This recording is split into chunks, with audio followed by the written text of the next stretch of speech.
making the decisions that are very important, even though disregarded as important by those who will tell you they make the actual decisions that run the business.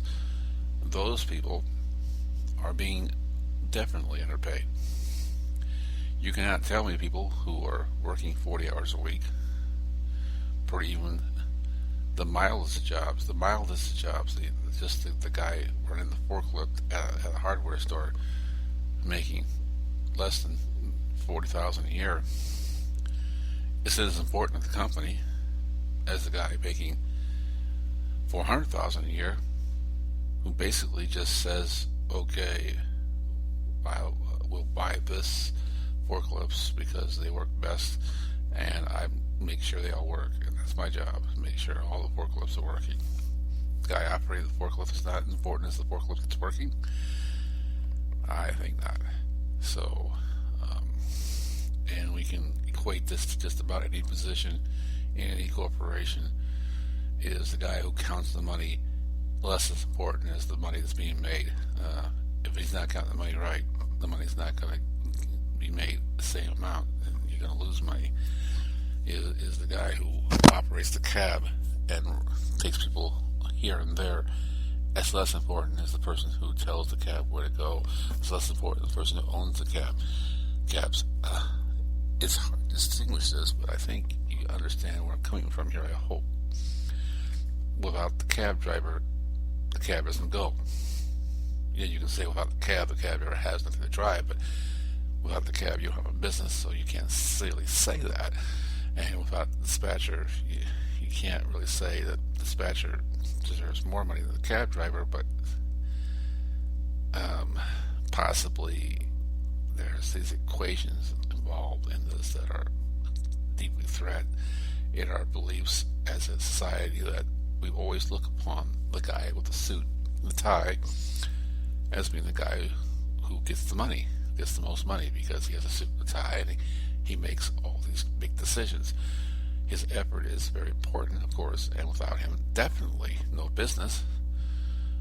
But equating that to he can make as much as 100, 200, 300, 400, 500 times more than the person who actually makes his money possible by working with his hard sweat and effort, makes it possible for that man to have that business, has to have some importance here, higher than living check to check, living off welfare, living off food stamps.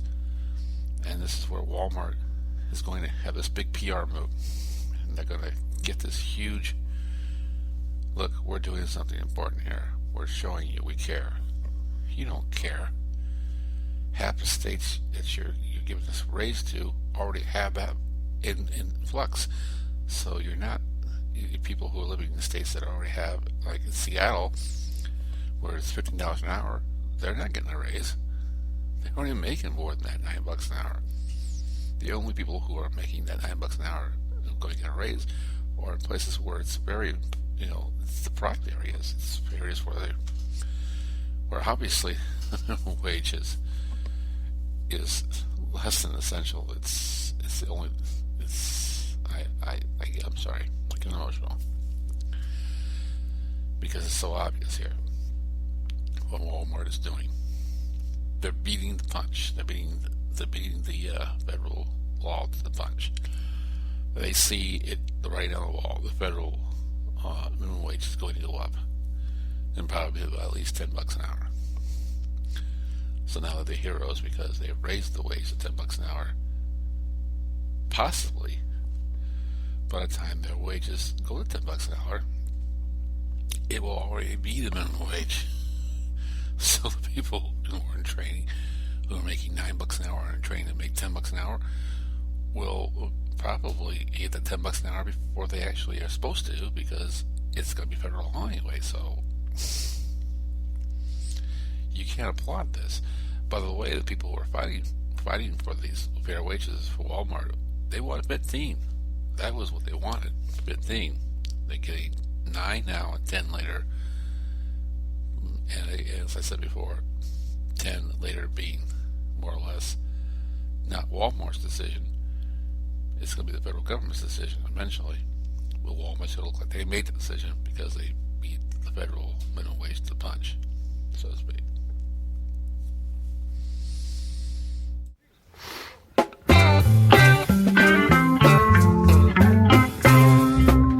Driving that train, high on cocaine. Casey Jones, you better watch your speed. Trouble ahead, trouble behind. And know that notion just crossed my mind.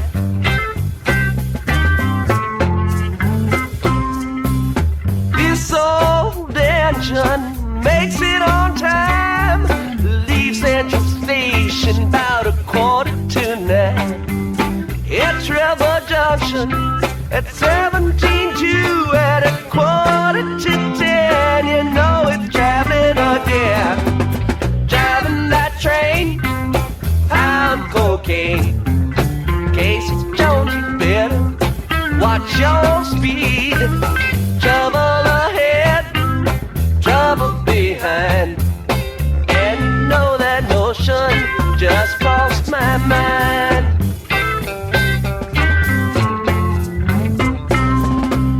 Trouble ahead, the lady in red. Take my advice, you'd be better off dead. Switchman sleeping train, 102 is on the wrong track and headed for you. Driving that train, I'm cocaine. Casey Jones, you better watch your speed. Trouble ahead, trouble behind. And you know that notion just crossed my mind.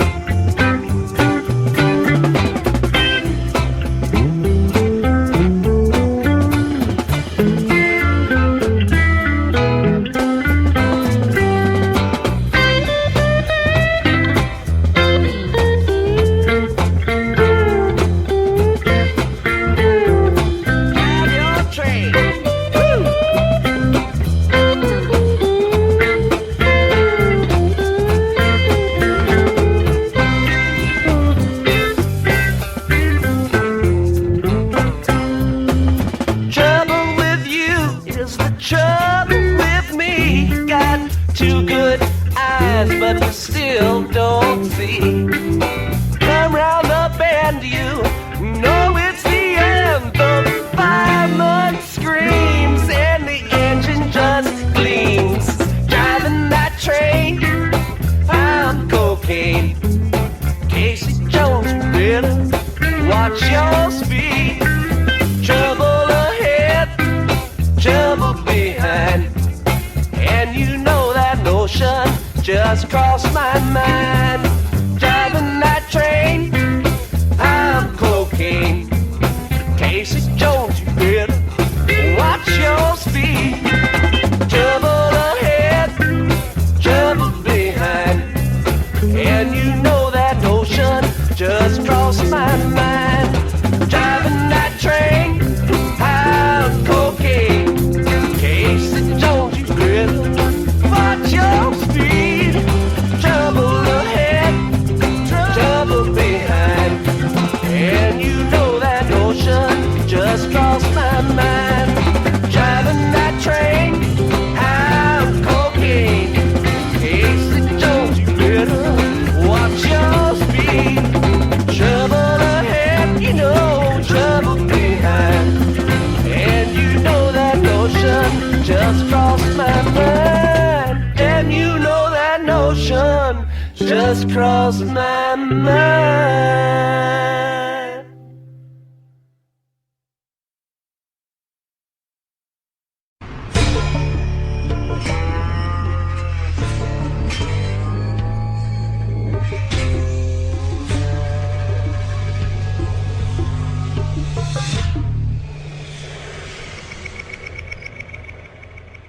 Shit.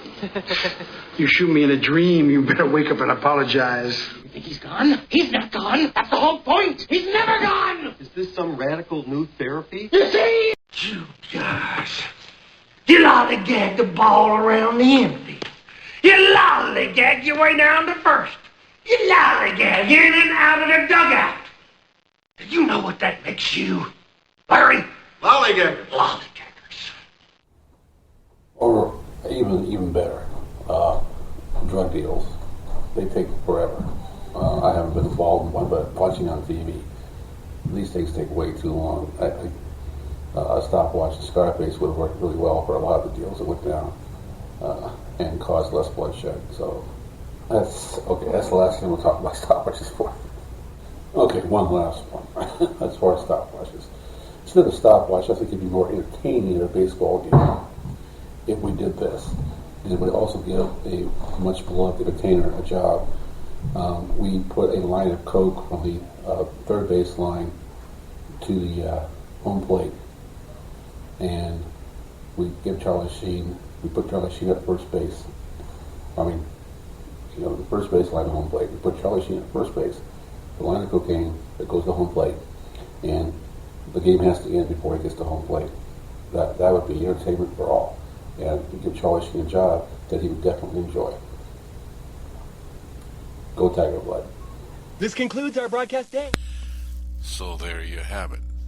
My opinion of corporations, of course, has been well validated, I think, in the course of these shows. Not a high respect. I would respect corporations that pay their employees fair wages. Definitely important. And when this country first started out, that was the case. People got paid for fair wages. Companies that shared the profits didn't have 100, 200 people on their board. They had maybe 10, 15 people on the board. And that's how the barons, the barons and the Rockefellers all made things work. But as we've evolved, as corporations have done, every year or so, every turn of every year, more and more people get a piece of the pie above the sky. You have kids. Those kids deserve that piece. They have kids. Those kids deserve that piece. And so on and so on.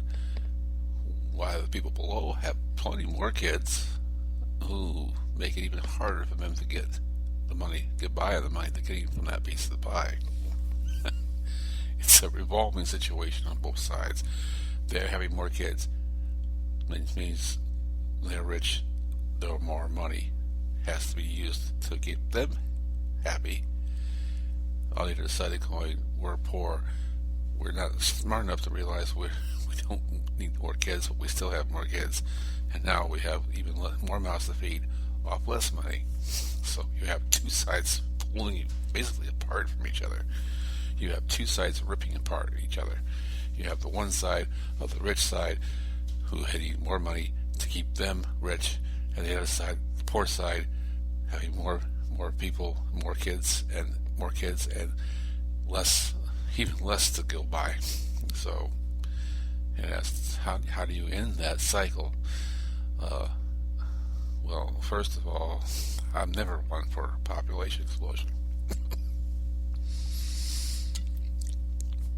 I find it hilarious that we have so much concern for climate control. We have so much concern for economic welfare, and absolutely no concern for population explosion that occurs around us constantly. It has been occurring around us for decades, literally centuries, actually. And it's amazing. You can see all these facts and figures on climate control, all these facts and figures on economic ups and downs, all these facts and figures on how our reliance on oil and will be our undoing. And meanwhile, in China, billions of people are piling up. We're not concerned.